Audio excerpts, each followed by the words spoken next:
We're extremely excited to announce our new partner and sponsor, Hard Rock Bet. So everybody knows and loves the Hard Rock hotels and casinos. But now you can use the top-rated Hard Rock Bet sportsbook to place your bets all NFL season and beyond. Guys, Hard Rock Bet is the only legal sports book in the state of Florida and is also available in Arizona, Ohio, New Jersey, Indiana, Tennessee, Virginia, Illinois, and Colorado, with many more states launching all the time. You can also play on Hard Rock Bet's online casino if, and only if, you're in New Jersey. So as we gear up for the NFL season, go to Hard Rock Bet, sign up, make a $5 bet. You'll get $150 in bonus bets if you win. Again, head over to Hard Rock Bet, sign up, make your first deposit today. Daniel Cormier!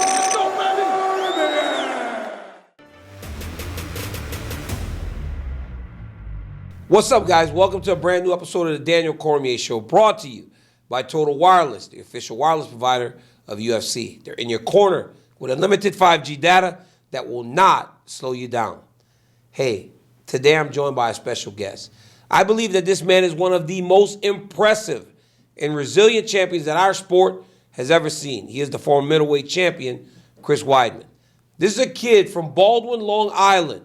He wrestled his way to becoming an All-American at Hofstra before he shocked the world and he knocked out Anderson Silva to become UFC champion.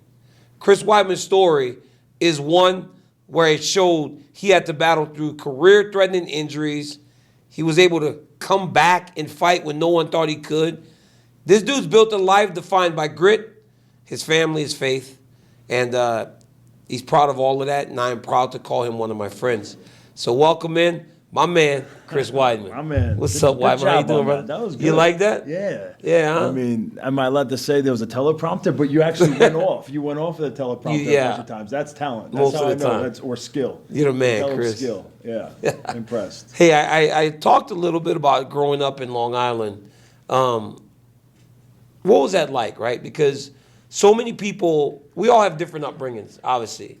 We all end up in the same place here, but obviously we are born and brought up differently. Yeah. How was growing up in Long Island with you and your sister and your brother, who, by the way, was literally the definition of the 80s bully, which we will get into a little bit later.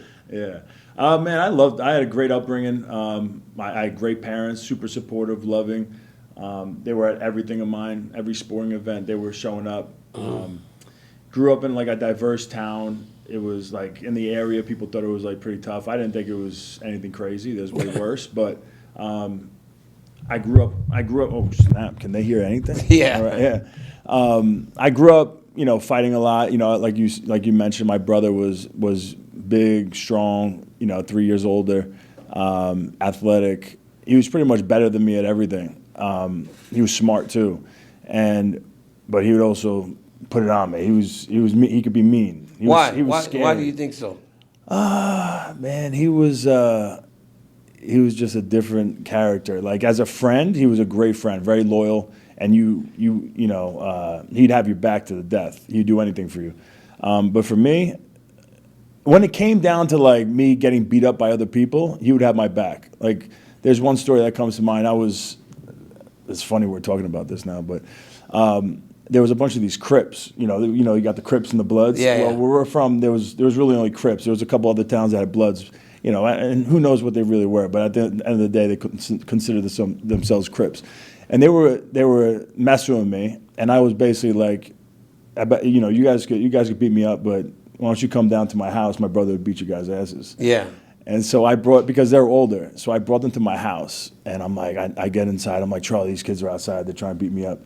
And he was like, oh yeah? 1 second. He goes inside his room, he gets a bow and arrow. And he comes outside with a bow and arrow, this big white dude who doesn't give a crap. And these dudes just sprint in different directions, they're running Bow and arrow? Bow and arrow. He was a maniac. He's a great family man now. He's changed for the better, thank God. Because if he stayed on that path, he would have been either dead or in jail. You know? Really? Yeah, he was crazy. So That obviously toughened you up, though. it toughened me up. All through wrestling, or if there was like street fights, I always just knew that they weren't my brother, so I was good. Like what he put me through was, there was nothing that they could do to make it worse than that. When that was happening, though, like, what were your parents like? Did he hide it from your parents, or were they kind of like, Charlie, stop? Yeah, this is a kid that first grade, he walks into his first grade class, and the teacher's introducing herself, and her name was Mrs. Berger, and so Charlie shakes her hand. My brother's name is Charlie. Shakes her hand, and she goes, "Hi, my name is Mrs. Berger," and he goes, "Burger," and bites her hand. Like he just chemically, his brain was on a different level, bro. Running away from school. He was. I mean, my parents were. It was a tough. My parents were great parents, but he was a tough kid to parent. I seen the torment that he put them through. That's what kind of led me trying to go down the right path, because I hated to see my parents so upset and defeated all the time with what he was kind of putting them through. When I had a big brother, my brother's Joe. He could be tough on me, but he was too busy like doing his own thing to worry about me. We were 12 years apart, though. How old are you? Far are you guys? 3 years, 3 and sometimes 4 years. So we were 12, and that's great. So he can't kill you that bad. Well, when I would get threatened with fights, he never stopped it. One time I was going to get beat up, and I was going to go home. We live right across the street, and I thought I was going to get saved by him, but instead, he told them they couldn't jump me and made me fight. That was one of those things that happened a lot where I grew up at, and it backfired on my friend one time. He got his ass beat so bad, bro. Really? His mom made him keep fighting. It was so bad. And it's like, but at least you could go to your parents to escape Charlie. Oh, yeah. Like my parents, but my dad was working a lot, and then my mom started working as we got older. So, they weren't around as much. I could go and tell, but he was going to beat my ass for telling. So, but yeah, he did the same thing. I would have to fight his friends, and their friends were always, bigger and stronger, and they beat my ass. But I had to stand my ground, and I had this thing. I used to sing "Denver, the Last Dinosaur," Denver, the Last Dinosaur, and I would go into fights like that. Imagine, and I thought I was invincible. Chris. The only person it didn't work against Charlie. Because I would start singing it, and I'd act like I'm psycho, and I'm coming at him, and then he would call me out. He would call my bluff. I'm not I should have walked out to that song. Bro, Chris. Yeah, I would have never lost. CJ is laughing at you because he knows all these. You start singing this shit. He knows all these stories. You start singing that. You deserve to get your ass kicked, man. Yeah. The kid that's singing this last time. I had problems. Is the craziest. I had problems. That is the craziest story. I guess I wasn't the coolest kid. Oh no, man! It was bad. Oh man, it was so bad. So what? It was bad. Did it feel like you had a shield around you when you sang that song? Yeah, no, I thought it was like what gave me energy, and like I thought I couldn't get beat if I was singing that for some reason. I don't know how it happened. Yeah, but I don't know how that came about, but that was my thing. I would just start singing that, and I'd just be like, nobody could beat me. Yeah, it was bad. Crazy. Yeah. That is crazy.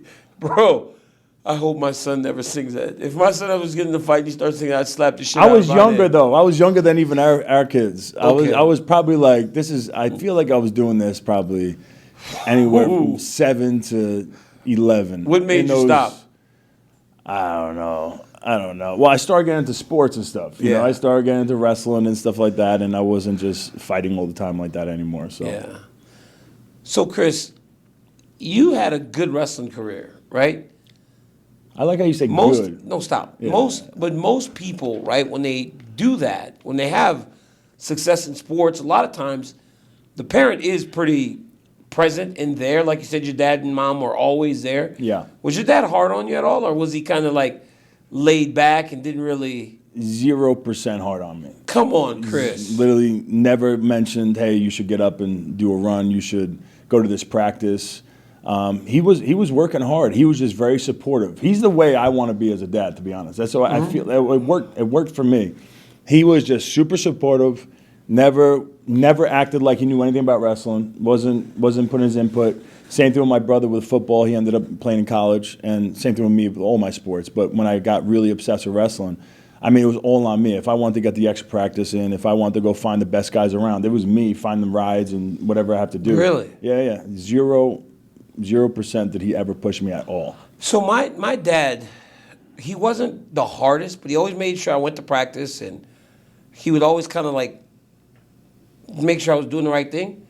But he was always kind of tough, right? Like he never really like hugged me, and like he wouldn't like kiss me or anything. Did your dad like show you affection? Yeah, no, he I don't say I'm kissing, hugging, not it's not like we were cuddling on the couch. Like No, me like and my kids, I kiss my son on the head all the time. Yeah, though. me and my kids, we cuddle all the time. Before Like, every wrestling match, I'll give him a kiss. Or a football game, I'll kiss him on the forehead. Yeah. My dad didn't do that though. Yeah, I don't know if he was doing that, but he was there. He was a cheerleader. He was just a cheerleader. Yeah, the whole time. He was just a cheerleader. That's it. The craziest thing is like I saw my father before he passed with my kids.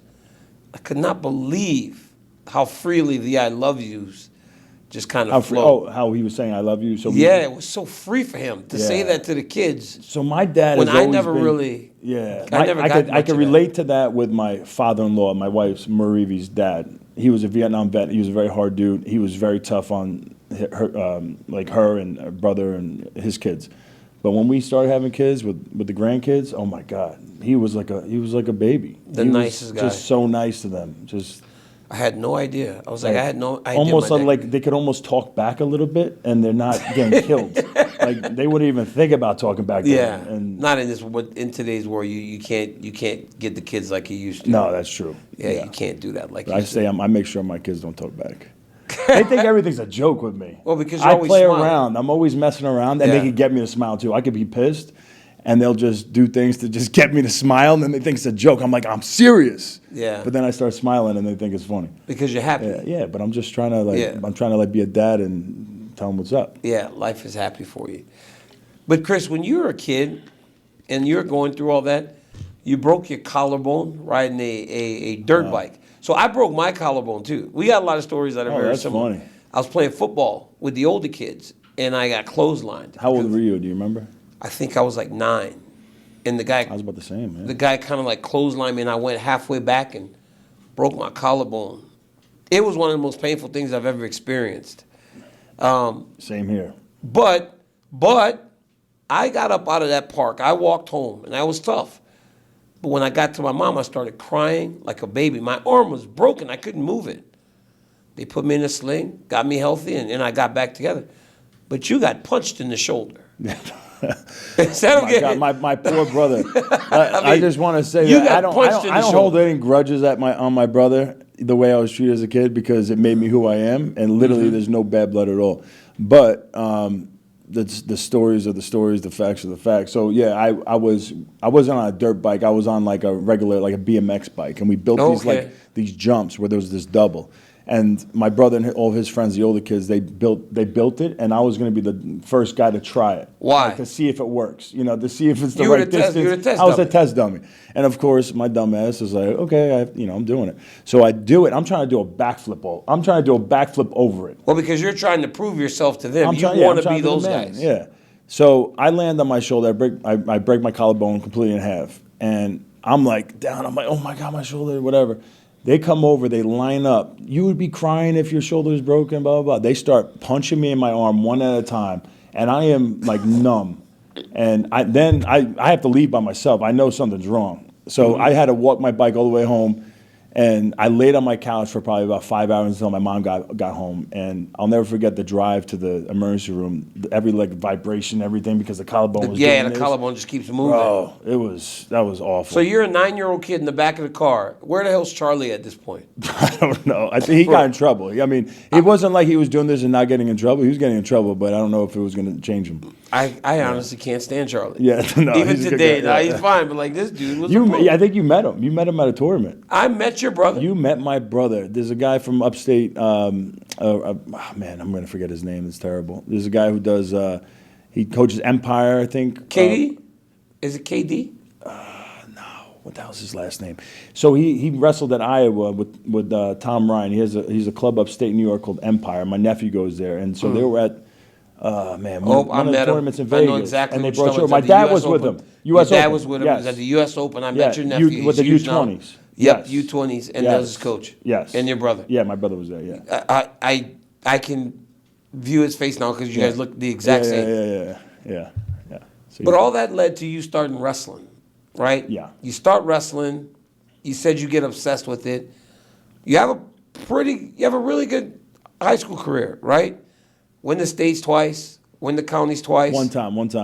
You won the state one time once. states, Okay. 2-time county, yeah. So you win the states, won the counties twice. Why did you end up in junior college? Because a guy in New York, that's a state champion is generally a Division I guy. Yeah. So I was getting looks and everything from the Division I schools, but I didn't know about the Division I clearinghouse. You know about the Division I clearinghouse? So it's a combination of your SAT scores and your GPA. And man, I was very bad in school. I was embarrassingly bad. And then once I started realizing these Division I colleges wanted me, I was like, all right, I got to get good grades. Start trying to hustle. So I got all A's my senior year in school. So I brought my GPA up. I needed to get a 990 on the SATs. I took it 5 times. I couldn't break 980. So basically, I had to go to junior college. Isn't that unfortunate, though, because now there is no standardized testing? They've got rid of it. I think you could do different. No, they've gotten rid of it. Really? You could do ACTs You don't need that anymore. I did the ACT. Same reason I was in junior college. GPA and the ACT did not match. They don't have that no more. Doesn't that start thinking back to it? Like, yeah, but I don't have any regrets. But only because, junior college worked out great for me. I had a great junior college career. You know, great people I got to meet, great coaches, people I'm still close to today. And I was the one that went Division I afterwards, so it was all good. Was there a moment when you were wrestling, right? Because wrestling's hard, especially early. You get beat a lot, man. It doesn't click for many kids the moment they walk into the wrestling room, they're just good. I struggled for like a year and a half, but I don't really quit anything, so I just kept going while all my friends quit. Was it hard for you in the beginning? And is there a moment you remember where like it kind of clicked for you and you go, hey, wrestling, this is my thing? It was my freshman year. I was on JV all year, and there's a senior on my team. This kid named Adrian Giwa, and he ended up. They ended up deciding to put me into the conference, into like the varsity conference tournament. So the other starter who's been in front of me the whole year, Adrian Giwa, was going to be in that tournament as well. So I ended up going to the finals, and I go against Adrian Giwa, and I beat him. And then I go into the counties. I think I went 0-2. But just because I saw that I had, some skill, I was able to beat this senior. That started giving me some confidence to where I started working over the summer, and I started like kind of falling in love with it.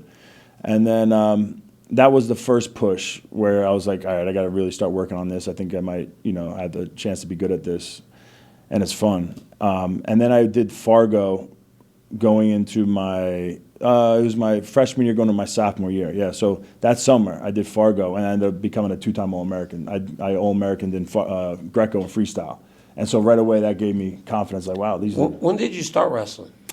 I'd wrestled in 2nd and 3rd grade, and then stopped wrestling because they didn't have it in my town anymore until 7th grade. So it gave me like a little base, 2nd and 3rd grade, doing like twice a week, and then just during the wrestling season, and then I started again as a 7th grader. Yeah. But I was playing every sport. And it probably refreshed you, though, right, to get away from it? Because once you go all in on wrestling, you're so focused on it that it's hard to really do much of anything else. That's why I'm scared with our kids. There's so much. Like when I was a 2nd and 3rd grader, there wasn't anybody saying, hey, we should be going to these national tournaments. We should be doing these extra practices. There was nothing like that. I asked you today for your kid to wrestle on national dual teams with us. Yeah, I appreciate that. That's crazy, though. Yeah. It's like that's the level to which they go and wrestle. I know, it's crazy. But there's kids that are doing that way earlier. Mm-hmm. That were like 2nd, 3rd grade. They're going to Tulsa's, and they're taking it very serious very early. And I think there is in my opinion, I think there's like a time period of probably about 10 years where you could be truly obsessed with something. To where, like, you might still be obsessed after that 10 years. I mean, you still might be the best in the world after 10 years, but I think the level of obsessiveness on that activity is going to slowly, like, deteriorate. And then other people who have that passion and that obsession are going to start, catching up and surpassing you. So I feel like timing the passion is probably really hard to do, but I think that's what the greats have, is that the timing was just happened to work out. But most dads can't do that, right? Especially when they live through the kid. They push the kid, and they push the kid, and they push the kid.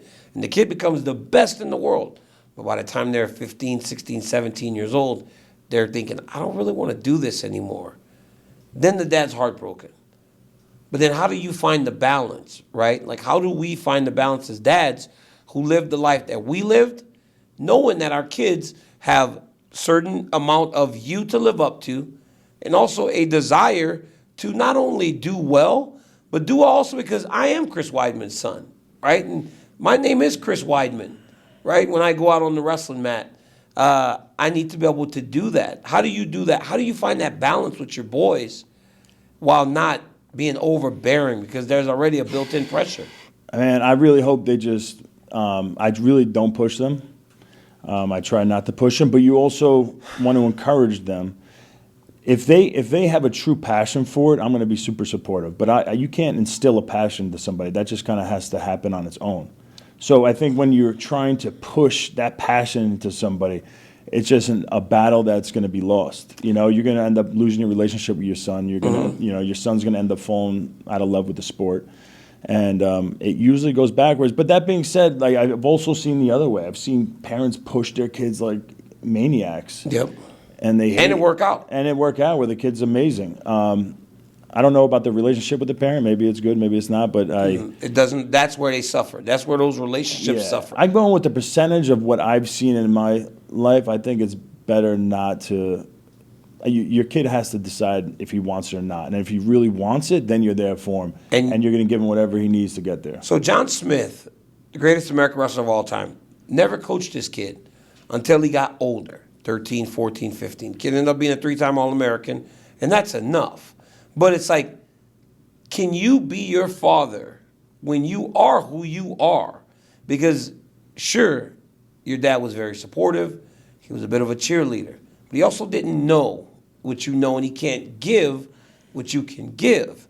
So then, how do you not cheat with not passing on Listen, that knowledge? You have so much knowledge that you want to pass on to your son. To cheat, to cut those hard times, make it a shorter time period where he's going through those hard times because you're giving him the cheat code, basically. And I try to do that with my kids. If I start feeling they're rolling their eyes, they're looking the other way, I'm out. And I hope that, and it's starting to happen a little bit, but at some point I hope that it's full attentiveness and I could help them, get there a little bit quicker so they don't have to, go through as much hard times as, we had to go through. But I also, I didn't become an Olympic champion. I didn't become, Olympian. I didn't become a national champion in wrestling. So I never really accomplished my goal in wrestling. So I'm not saying that everything my dad did, is the way to be. But for me, I like the idea of trying to be the cheerleader, being a really good wrestler, fighter, and then trying to teach your kid. It's almost like a blessing and a curse. Like, you have all this knowledge that you want to, instill into your kids, and but then how do you make sure you're not, pushing them too much, I think it's almost impossible for the kid to do what the dad did, especially in wrestling. Like, Nate Carr is so lucky because David Carr is amazing. It doesn't work out that much. I asked John that. I said, what's success? He goes, Joe, being an All-American was success for me. Not everybody's going to be an Olympic champ. And I was like, he's right. And if my kid ever becomes a state champion one time, or a place winner, I'll be happy. Because you can't have that expectation of them, of what we had, but I think we also need to push them to make sure that they at least have the opportunity to learn it. Because we learn on the job. We can give them some of the things that we went through to try to guide us and guide them in their careers. But your career then takes you to Hofstra. You become an All-American. But, again, it was still hard, right? At times you took some losses. How has loss been a way for you to build? And how have you taken losses from the college wrestling mat to the mixed martial arts? How have you applied that loss to make you better going forward? Well, especially I think what comes to my mind is when I got done wrestling, I was kind of known as like the kid who kind of could beat anybody, but also could lose to anybody. And I was kind of a mental midget. I would choke. I went to the semifinals twice. The 2 times I went Division I made the semifinals both times. Both times I was winning against the guy who eventually won the national championship, and then I got pinned. Chris. So it was just find a way to lose. And when I reflected, when I started getting to MMA, I had to try to figure out, like, what the hell's wrong with me? Why am I this guy? And I realized that I think there was a lot of these guys were just working way harder than me and smarter than me. I was competitive. I loved to compete, but I wasn't doing the extra stuff at all. I liked being like, I was the athletic kid that could beat anybody. That was cool for me. But when I got into MMA, I was like, I don't want to be that kid anymore. I want to be that hardworking, blue-collar kid that just grinds every day. So when I got into MMA, that was the mind shift that I made within myself. Was like, I'm just going to outwork everybody, and then eventually became a habit. That was kind of what you did, right? Like, that's what you did, right? As you speak about mixed martial arts. But you end up training on Long Island with Ray Longo. Was that just kind of by chance? Because that's where you're from. It's like, we talked about this before, you and I, where it's like, man, you got kids that go wrestle for you from all different places, and kids transfer and they move and they do all these things. When we were growing up, it was like, you kind of just go to your local high school. Yeah. And then you just go wherever. Was that what that was with the gym, with Longo Serra MMA? It was like, it was on Long Island, or had you moved back home after college, and that was the gym that you were closest to? Yeah, for me, it was just seamless. I guess just luck, being blessed. That the way I even got into MMA was there was MMA fighters coming from Longo's and Matt Serra's coming down to Hofstra to learn to be a better wrestler. So I was helping them with their wrestling. And I wasn't even thinking about fighting at that point. And then eventually I was trying to be an Olympian. I was trying to be on the Olympic team. And after I got injured right before the trials, and that was kind of the crossroads. Like, all right, am I going to try to make the world teams? I was an assistant coach at Hofstra, getting a master's degree, and making $12,000 a year.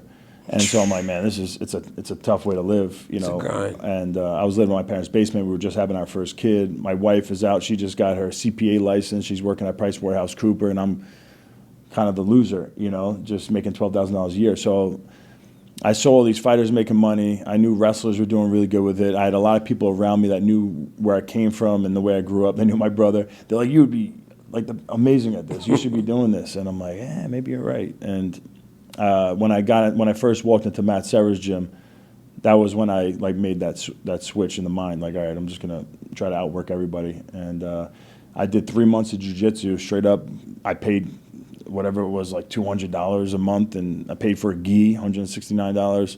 And I did after 3 months, I did a grappler's quest, and I did my weight class and then the absolute division. And the winner of the absolute division would get $2,000. So I ended up submitting everybody in my weight class and the absolute division, black belts, the black belt division, and I won $2,000. I'm like, bro, I could do this. You were This 3 was months easy. into your career. 3 months. I'm like, I make more money doing this. If I could do this once a month, I'm making more money doing this than I am coaching at Hofstra. So then I was like, I got my wife on board. I'm going to start, going down to Longo's and learn how to do stand-up. And then 6 months later, I had my first pro fight. I just went straight into it. Yeah. I don't know many guys that were more highly regarded as prospects as you coming into the UFC. But to live up to that was crazy. But yours was expedited. You only had 9-0 when you fought Anderson. Bro, when Anderson was rocking and rolling at that time, he was by far the best fighter on the planet. He was scary. He was dangerous. You're 9-0. You haven't even been in an octagon 10 times, and you get that call. What was that call like? Because I know I see stuff that you've talked about where you go, oh, I was excited. There had to be a part of you going, man, this is fast. I was on a mission, bro. At that time, I was so focused on becoming a world champion. It was everything to me. I had failed in everything else I did, wrestling and stuff. I never accomplished my goal. And I was doing everything right. I was outworking everybody. I was winning every training session against anybody they put me against. And with jiu-jitsu, stand-up, professional boxers, I had to win every round of everything. I had to finish people. And I was doing everything right. And I believed I could be the world champion. And it was me who made that fight happen. I mean, I went out there against Mark Munoz, and I put on. I remember that. It's still probably the best I've ever felt in a fight was against Mark. And they were trying to get Mark to fight Anderson Silva because there was all this, talk about how Mark had beat him in sparring or something. I don't know if you remember this back then. Stuff, yeah. And so after that fight, I had met with Lorenzo and Dana and them in Chicago, and I was just like, I begged them. I'm like, please give me Anderson. I'm telling you, not only will I beat him, I'll finish him. And they're like, all right. And I didn't hear anything. And then next thing I know, they called me. I just had a shoulder surgery. I just went through Hurricane Sandy, and they called. I just got done with the rehab, and it was going to be 8 weeks. Actually, as soon as I got done with the rehab of the shoulder injury, it was basically time to start camp. But I was on a mission, man. There was doubt. I saw all of his fights. I saw all those highlight knockouts. I seen how he made people look stupid out there.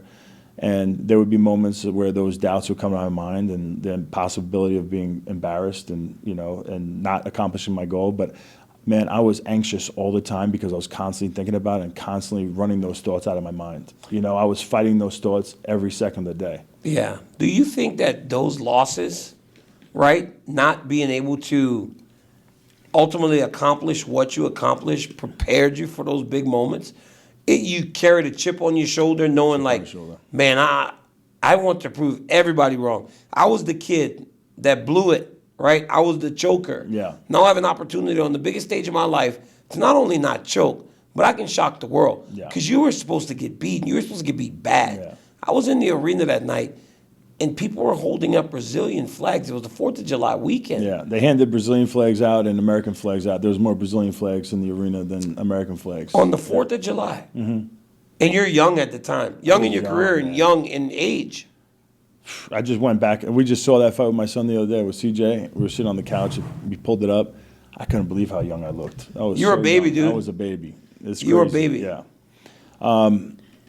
I was only a 2-1 underdog. But everybody could tell that you were good. I knew what other people with. We had got like GSP came out. He thought I was going to beat him. There was some big names in the sport that were like, Weidman has what it takes, to beat him. But I didn't care. I had to win that fight. I had to beat him. I had to, finally accomplish my goal. When you knocked him out, that place went crazy. Yeah. When you knocked him out, man. And he went down, and you had just beaten the guy that was considered the best in the world, what did you think immediately? I know you're all fired up. You're like showing your hands and like, I knew I was going to do this.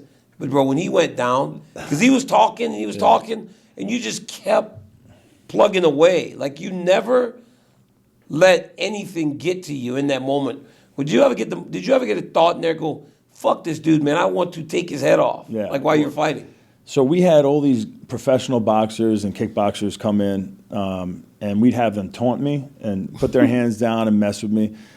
And I thought I was prepared for that. I didn't let it bother me in training. And then when it was actually happening in there, I kept my composure. Then he had done it one more time, and this is when the knockout happened. And it was actually me losing my composure. I got pissed. I said, he started doing, like, I was winning the fight. I beat him the first round. Second round, I'm landing more strikes. The only thing he was landing was he was leg kicking the crap out of me, but I was, I had my poker face on. And he did it one more time where he started doing like, the Harlem shimmy on me or whatever he said. And I was like, are you joking me? So that's why it was like a weird combination, because I just wanted to, I threw a jab, then I came with a cross, I barely missed, and then I just hit him. I just wanted to hit him with something, so I hit him with my back fist. And I guess that's what he thought that was my hook. And then now my hook was coming behind it and just hit him. And when he went down, it was, it was just surreal. I lost my mind. I was pissed. Like, actually, I wasn't. As soon as I knocked him down and I finished him, I was ripping my shorts off. I was doing the Derek Lewis before Derek Lewis. You were fighting. You turned into your brother. You were fighting. I was like, what now, motherfucker? You want to keep talking shit? Like, I was actually losing my mind, kind of blacked out. I thought I was gonna beat him by either submission or TKO. I did not think I was knocking him out. We've seen guys, he lets people punch him. Yeah. And he just eats his them. eyes were so good. He would come on the cage and literally let dudes punch him in the face. Sometimes he wouldn't even move his head, and it would be nothing. And so for me to knock him out, that wasn't on that. Longo had me believing in my hands, but that wasn't the recipe for success that we were looking for. You knock him out. You guys fight again. Second time, it looks like he's afraid to go to the octagon. I don't know if you watched that. His walkout took so long because I think he recognized I'm in there with a dude that I don't know if I can beat. Could you feel that? Like when you were standing back there waiting, did you ever wonder, like, first off, why is this taking so long? Like, what's happening? And then when you go back and watch it, you can see in his face, like, he didn't think he could beat you.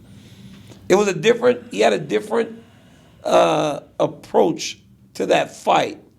And you could see it all over him. Yeah, I was a man on a mission, man. I was so hungry. I was a young, hungry kid it was my dream. He had already accomplished so much. Like, it's hard when you're getting older and you're just winning one title fight after the other, and you have this guy, and it's weird to say, but at the time I was a freaking animal.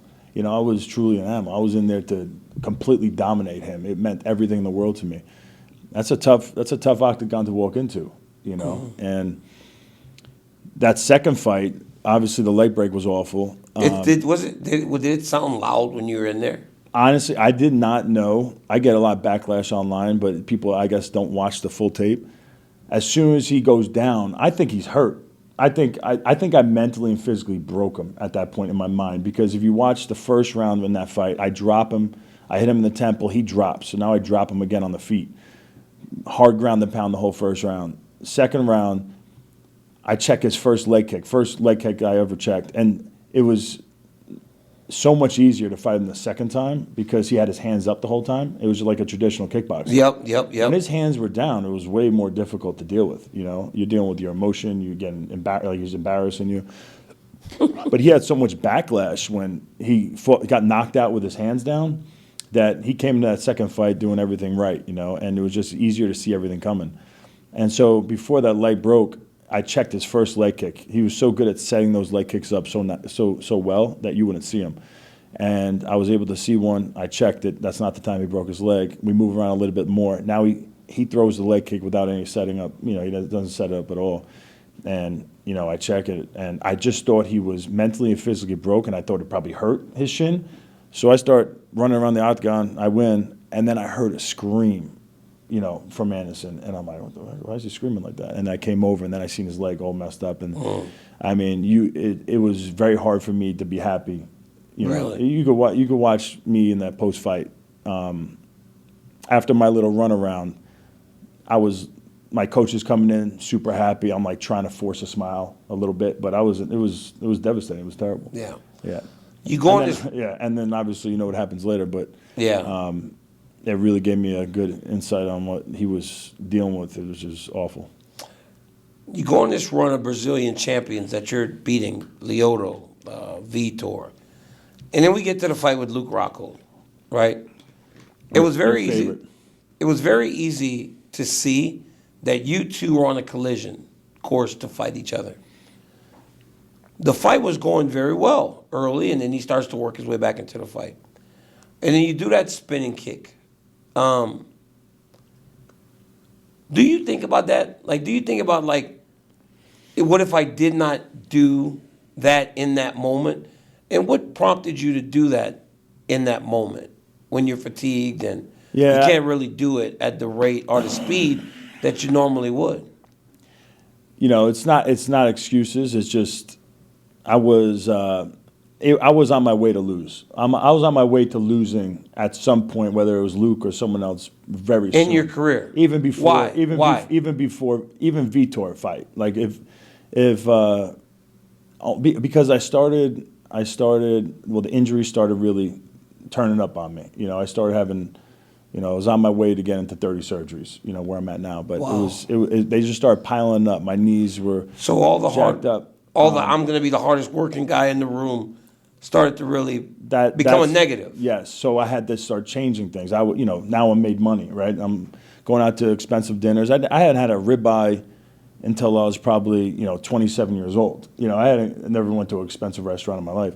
All of a sudden I had money. You were doing all these different things. I had sponsors. So you had that aspect of it where I was that hungry kid living in my parents' basement that was on my goal is to provide for my family and become a world champion. So now I already have that all. I defended my belt twice against Anderson, beat Anderson, then defended against Anderson, then Lyoto Machida. Now I'm going against Vitor Belfort. I got injured before that fight, and then they rebook it for a couple, months later, and I was starting to get a lot of backlash for being like having injuries and having to push out of fights and stuff, and so I decided to do shorter camps. I was like, instead of doing a 10-week camp, I'm doing a 6-week camp. I just started doing less. I started doing less work, to think it's less chance of getting injured. But then I would still get injured in a fight. I would still get injured in training camp. And then there was no time to take care of my body. It was just I had to keep grinding and pushing through it. And the injuries just started adding up. Going into the Vitor fight, that was the beginning of my demise because I won that fight the first round doing a 6-week training camp. And I wasn't training like I used to at all. And why do you think fighters struggle so much when they get everything that they aspire to get, the money, the fame, the freedom, the comfortable life? Why do you think fighters struggle so much when you get everything that you intended to get and more? I had a hard time. So after I beat Anderson the first time, I knew I was going to have to rematch him no matter what, like even before the fight. So I had that as my goal. Lyoto Machida fight, I wasn't getting the credit. People, his leg broke. They thought it was a freak knockout in the first fight. I still wasn't getting the credit as a UFC champion, and it was pissing me off. So I was like, I got to dominate Lyoto Machida. So I was very well prepared for that fight. Then I got a lot of credit. Like people were like, oh, this he's good. And I accomplished my goal. Yeah, I became a world champion. I defended a couple, at that time, twice. And I was, now it's just like, all right, I'm just going to keep trying to stay undefeated and not lose anymore, just keep trying to win belts. It wasn't as much of a goal that I was hungry for like it was in the beginning. I wasn't like as obsessed, To be the world champ. Yeah, I did it. I won my national championship. I won my Olympic gold. I won, all the things I didn't think I could do. You let go of that chip a little bit. The chip on my shoulder started to fall off. Yeah. And so then going into the Luke Rockhold fight, I knew he was I was back into that old Chris, that old choke artist Chris, because I wasn't working as hard as everybody anymore. And so I was doubting myself. And instead of fighting those doubts out, I was like, it doesn't matter what I think now. All that matters is when I get into the octagon. So I'm not fighting those thoughts every day. And I think eventually it just kind of caught up to me. And, Luke was the better fighter that night. I thought we both looked like crap. I honestly think we both fought terrible that night. After that, it was very difficult to regain and reclaim that championship level. Why? Why was it so hard to? Because again, that thing that you chased, that you had coveted and you had gotten to, it was gone now. Could you not recapture that want for it, or were the injuries so bad that you were like, man, I no matter what I do, right? Because you should when you recognize I did a 6-week camp this time, I should go back to doing 12. Did you do that? And if you didn't, how did you really expect it to change? Yeah, I wasn't. I was. Or did it matter? I wasn't thinking like I'm thinking now. I was thinking. I got in. So with the Luke Rockhold fight, in my head, the reason why I lost is because I did a 6-week training camp, but in the first week I broke my foot on Volante's elbow, right? So now I couldn't do the cardio and the footwork and all that stuff like I wanted to. So I blamed it on that. But it was more than that. It was a lot more than that. It was so much deeper with all the things we're talking about. Like the just mentally being confident comes from hard work. I need to really grind and feel like I'm working harder than everybody else for me to truly be confident, and I wasn't doing that anymore. And then on top of that, the injuries, man, I had a lot of bad injuries that are a problem. Injuries are a problem, but you have injuries and then you have an injury, like what happened at UFC 261. 20 seconds into the fight, you throw that kick. It is literally one of the nastiest things I've ever seen in my life.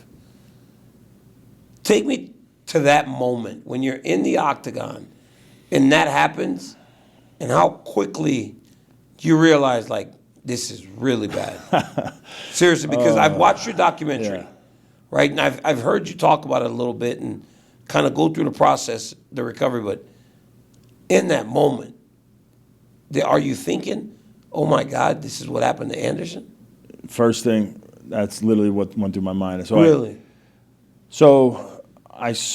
I mean, the long story, well, I won't make it that long, but so I never really did calf kicks before. That wasn't a thing, right, when we were fighting. And then Anthony Smith came down to spar with me. He was getting ready to fight on the same card, and I calf kicked him in practice, and he went down. I'm like, bro, that was crazy. One kick, he went down. He said his calf happened to be sore. I'm like, so I go into that Uriah Hall fight. We're circling, 17 seconds in. I'm just like, I'm going to kick his calf as hard as I can. See if I can put him down.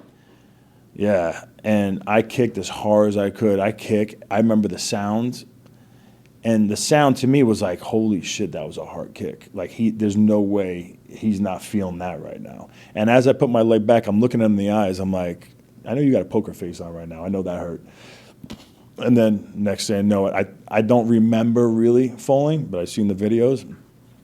I remember looking at my leg and on the floor, and the first thing was like confusion. Like, what the fuck? How was this my leg? The only time I've ever seen that was Anderson's leg, right? And I was in there for that. How the hell is this my fucking leg right now? And then I remember him being in so much pain. And now I had no adrenaline. It was 17 seconds in. I wasn't even sweating yet. So it was like we walk outside right now and just kick a pole as hard as you can. Snap your leg in half. Your bones go through your calf muscles and out your skin.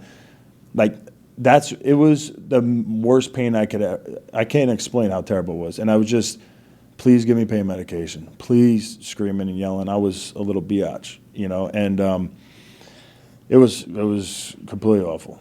And I didn't know, I couldn't believe it. I could not believe that was my leg.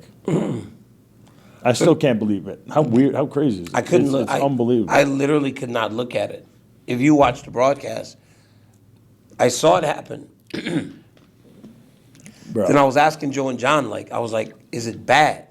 And they were like, it's really bad. And it also happens to be the only compound fracture. Because the bone came out. So when I seen that, because they didn't show that on the UFC replays. I think Monster Energy they have this angle. I saw it. Yeah, I saw that angle. Yeah, they have an angle where you could see the bones and the bone, my tibia or fibula bones flopping, coming out and spiking through like knives. It's pretty nasty, and all the blood and everything. The UFC didn't capture that, but I seen that. And when I seen that, and then the doctor's like, he can't feel a pulse. He couldn't feel a pulse on my ankle. And that means, you don't have blood supply down there, so now, amputation. I started thinking, am my leg going to be all right? I was just losing my mind. It was a complete nightmare. How hard was that for the family in the back? Oh, my God. Your wife and your parents, to see that, this sport has done so much positively, but to see that, how was that when they got you back through the curtain? So they were trying to rush me out because they were worried about possibly losing my leg. And so I just, but I wouldn't leave without my wife. So I was screaming, that's, my wife's name. I'm not leaving until my wife gets here. So they ended up finding her way down. And they got her into the ambulance and, got to the hospital. They put me on all the pain medication they could, and they couldn't, the surgeon wasn't coming until the next morning. So now you have the whole night. So they were just pumping me full of morphine, and it just wasn't enough. And then they ended up putting me asleep to put the bones back in. So to clean it up, hopefully, deal with any possible infections, put the bones back in. And then they wake me up, and the pain was just brutal. I was screaming all night until the surgery. Christ. I remember Dana comes in, which is really nice of him, and I've never asked Dana for anything. I'm not, the guy gets asked for everything. As a champion, I never asked him for anything. I asked him for some extra money, but I was pretty, I was pretty timid with that too. But I just was like, Dana, please just make sure I have a good doctor. I want to be able to walk again, play with my kids. My biggest thing, I could cry thinking about it. I'm not going to cry though. I just wanted to be able to play with my kids again and be able to walk and do things like that. and that's kind of where my mind was at that point. Night. On that night, and even like And weeks going after. That was really it. I wanted to just be able to like do that. Life can change very quickly. Yeah. Right? And we do this job that we love so much, and it was hard to watch that. But what was even harder was watching you go through the recovery of it. And I remember in the beginning, like, we would call you, and I would talk to you on FaceTime at times, and you just sit on this couch, right? You're just kind of sitting on this couch, and life is happening around you, right? Because I'm pretty sure your kids are still doing athletics, and everybody's doing things, but you can't really participate in the way that you normally do. When you were in the process or in the midst of recovery, was it harder mentally or physically? Because for me, I think mentally I'd probably have a harder time dealing with not being able to go to CJ's practices, not being able to go watch your daughter in gymnastics, or, it'd be hard. It was physically, it was the hardest thing I've ever been through for sure. I mean, the pain, if any time I had to get from laying down to having to go to the bathroom was one of the hardest things you could ever imagine. The pain of the blood rushing down to that leg, now like because the bones came out and through everything, the nerves were all damaged. So like the nerve pain that I would have, and it was just crazy. Like nobody should have to feel that type of pain. It was awful. So the pain was very bad for a very long time, and my prayer was just like, I just need to be a bearable type of pain. But I was, I'm pretty like optimistic, and I was, but it was tough. Just to answer your question, it was tough mentally as well as physically. Did you think you were going to come back? I wasn't thinking about I wasn't thinking about that for a long time, and then at some point it started kind of becoming a thing in my head where like I need to come back. I need to show that I could come back from this, not just for me, but to my kids and everybody else. And when you did come back, you said, I'm going to throw a leg kick. It'll be the first thing I do. Yeah. But then you couldn't get yourself to do it. Oh, yeah, that's crazy. And you took a whole bunch of leg kicks. Damn, Brad Tavares, man. I thought he was a good guy. Calf kicked the crap out of me the whole fight. He broke my other leg. Really? Yeah, he actually fractured my tibia on this side, my hairline fracture, not fully fractured. But kicking both my legs. And, for me, my defense, if someone kicks me, we kick right back. You make them pay for that kick. And he kicked me the first time, and I was thinking I was going to be able to throw it, and I just could not throw it. I threw it one time in that fight, maybe like second round, and it was like, you could see, if you watch it, like I was trying to do it, but I wasn't throwing it hard. It was just like I did it. I just wanted to say I did it, but I couldn't. It was crazy. I couldn't. My body wouldn't do it. You could tell that there was a hesitancy to do that. But then the following fight against Bruno Silva, all you did was kick. What switched? I don't know. I needed to get that monkey off my back. I needed to be able to kick again. And show I could do it. You go into the next fight, and you obviously lose, and you walk away. You have this idea that you're going to box or do something different. The GFL thing comes up. It doesn't work out. You still haven't gotten any of those boxing things that you talked about prior. Is that still something you want to do? Because generally, you still work for the UFC, right? I'm pretty sure you could have stayed in the UFC. I don't know, were they going to cut you, or did you ask for a release? I think they were pretty much. I think they were pretty much done with me. I think I could have probably got one more fight if I really wanted to. I could have pushed for it, but was I 41? I was 41, I think, when it was. Yeah, it was this year. Jeez. It was like 40, 41. I guess it was. My birthday's June, so it was right before that. Are they? Who am I going against? What am I doing? Who am I fighting to beat, and for what reason? It made no sense. So are you done? Because you signed up for the GFL, right? The game doesn't generally let us choose when we're done. It says to us, we don't really have a need for you anymore. Yeah. Are you done, Chris, or like, do you still have a desire to fight? I'm done with MMA. My knees just can't bend anymore like they used to. I can't be in those type of scrambles. Jiu-jitsu wise, I'll do some jiu-jitsu tournaments and stuff like that. And like a boxing match against a big name, history that I have, somebody I have history with, older guys, like myself. Yeah, I like boxing. I wouldn't mind doing like a pro boxing match. I'm staying in shape. I'm working out at least 5 times a week. I told you every day, but it's more like 5 times a week, But Yeah. I'm staying healthy, and we'll see if something comes. Yeah. On this journey, we never do it alone, right? From the early parts of your life, your brother, your father, your mother supporting you constantly. Your dad became a meme celebrity because he supports you, essentially. In that moment, he was being a cheerleader. Yeah, 100%. Still my kid, right? Yeah, I love my boy. Yeah. There's nothing in the world that would ever change that.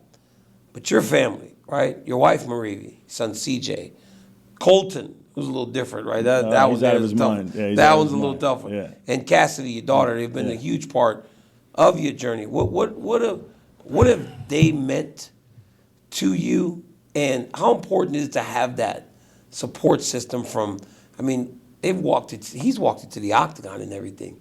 That has to be a special moment, like to have those things happen for you. Oh man, it's the best thing ever. You try and make me cry. I know what you're doing. No. This must be the end of the interview. You're gonna get me to cry. Yeah, no, they mean everything in the world to me. Without having their support, I wouldn't have been able to do anything. My wife has been the backbone of the family, but of me. My entire career. Yeah. She's been there having my back through some crappy times, tons of ups and downs, and she's always stood by my side. So she's a real one, And my kids, they're everything to me.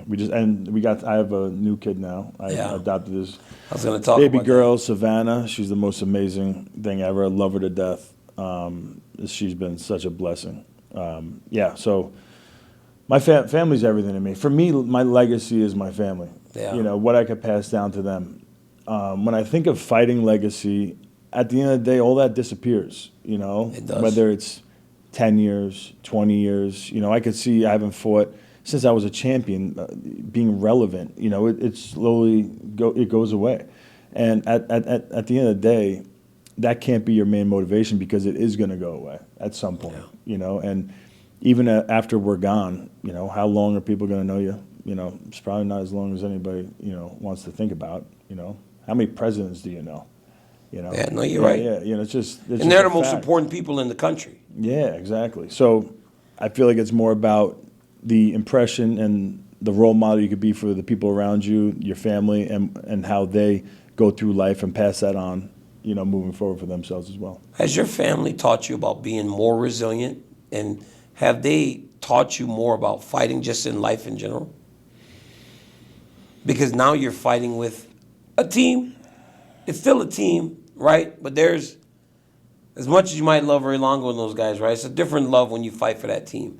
And when you watch your boys compete or your daughter compete, like the nerves, the fear, like how much have they taught you in that regard, right? Going from the athlete to now the support system. Yeah. What I learned from them, especially at their ages, is it's all about the love of the game, just going out there and having fun. Really, as a fighter, that's what you want to feel like when you're in the octagon. You want to feel like you're just having fun. So I learned a lot from them. And I also, want to practice what I preach. I try to, give them some of the things that's helped me mentally over the years. So watching your kids compete, right? I know CJ wrestles football. Yeah. What does Colton do? Colton, he Football, played wrestling. baseball too. Yeah, And wrestling and football. Yeah. All your kids do something. Mm-hmm. You told Cassidy me does lacrosse. Cassidy does. Yeah. You told me that in order for you to be as good as you were, you had to be the hardest person in the room. You also told me that you don't want to be the one that's overbearing and pushing, but you recognize that they have to be the hardest worker in the room. Are they the hardest workers in the room? And if they aren't, when do you step in and go, hey, remember my story? Yeah. It's getting there. CJ's 13 now, so he's getting to the point here over the next couple of years. It's starting to matter. Where it's going to start mattering. I will say he's a very hard worker. When he's in that room, he is a very hard worker. I'm proud of him. He works really hard. Yeah. Colton is a little knucklehead. He's so talented. He needs to start. He'll grind it out, but he needs to learn. He's young. He's 10. And Cassie's she's a savage. She works hard too. She's a really hard worker. So you're proud. Yeah, I'm proud. I'm proud of all my kids. They're amazing in all different ways. So it seems like the perfect family core, right? You have the mom, you have the dad, you have the 3 kids, 2 boys and a daughter. It's ideal. But then you did adopt Savannah. Yeah. What went to that decision? I remember at the Apex, Yeah. you guys were going to have the baby, and you're all fired up. You're like, I got to do the show and I got to get going. Yeah. Because I have to go meet my daughter. Yeah. What went to that decision? Honestly, my wife, I was good. I'm just go with the flow type of guy. Obviously, I always wanted kids, but we were young when we had it first. And then, I was good with 1, then I was good with 2, I was good with 3. And I thought we were good. We had, 2 boys and a girl. Kids are doing great. But my wife, she had complications, some serious complications in like 2018 and 19 when we were trying to have another kid. And we ended up, moving to South Carolina. Things slowed down. We got busy, and I thought we were good. But my wife, she wanted 1 more, and she really felt that she had a calling, to adopt. And I was like, man, that's a lot. But who's had a kid that they've ever regretted? So no. I couldn't say no. And I wasn't sure what it was going to be like. But man, I can't believe how much I love this kid. When my kids were real young, I was so obsessed with becoming a world champion. I was not around mentally like I am right now with this baby. I'm obsessed with this little girl. She's so cute. Yeah. Has it changed life daily?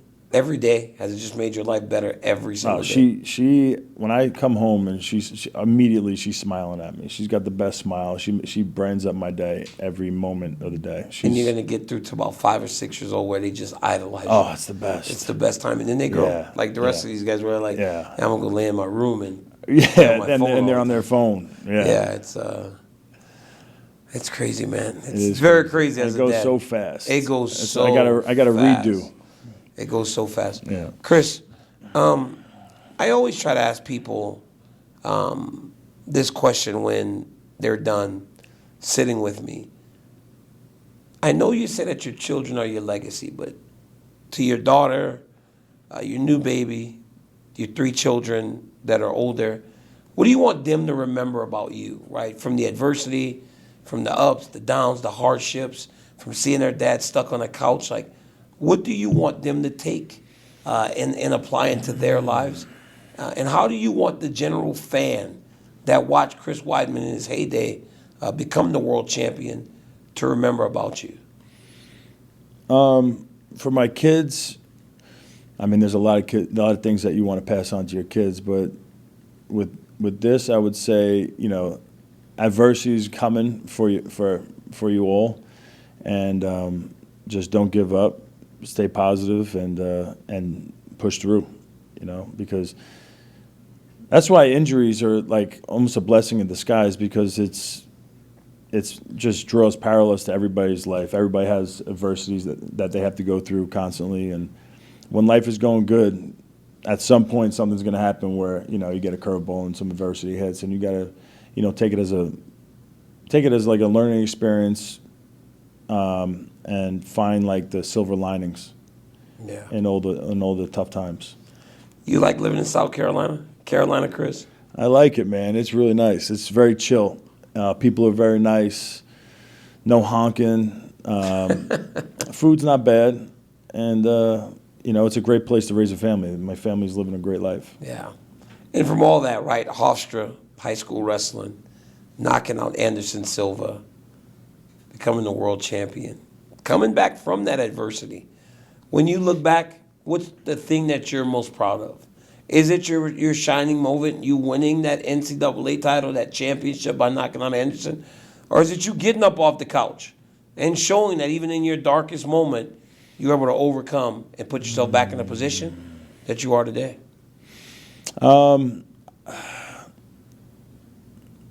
think I'd be lying if I didn't say, winning the world championship. That was the goal that I set for myself, and I accomplished it. So, and lucky for me, it happened to be Anderson Silva, who was one of the greatest of all time, and the greatest of all time at that time. So it was a good opportunity. You've had a good career, my friend. Thank you. You did a man. good job, and well, you too. Doing a You great too. job on television, also. So Thank you. It's awesome, guys. Let's thank Chris Weidman for joining us. This guy is truly inspirational, like I said in the beginning, and he's a person that has given his all to the sport, and he continues to do this now behind a broadcast desk. And I think that he has a massive future in this field, as he did in the field where he became a world champion. So, Chris, thank you for joining me, man. I appreciate it. I appreciate You're the best. it. Guys, for Chris Weidman, I'm Daniel Cormier. Thanks for tuning in to the Daniel Cormier Show. We'll see you on the next one.